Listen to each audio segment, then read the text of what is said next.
Hello dear viewers, I am Anna Matavasan and I want to present you small paradise in Bangladesh here at Mkhitar Sebastati Educational Complex. As you know, we have Gardenia Club where you can find almost all kinds of seeds and plants.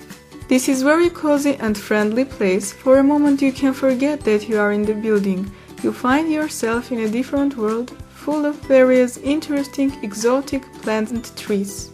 Many different and interesting projects run by Shorik Porosyan are realized here, like Old Things New Life, White Corner used only white pots for plants. Each year on the 7th of April, our teachers are awarded with pot flowers. Such a garden, teamed with life, brings a smile to your face. It is a decorative and creative solution to a year-round gardening. Shorik Porosyan, who is the creator of this wonder, stated that the result of this beauty is her love and care. She even has a coffee tree in Gardenia Club and all visitors admire it. Apart from inner garden, there is also outside garden that resembles hanging gardens, all creative resolutions. I advise you to come and see it with your own eyes.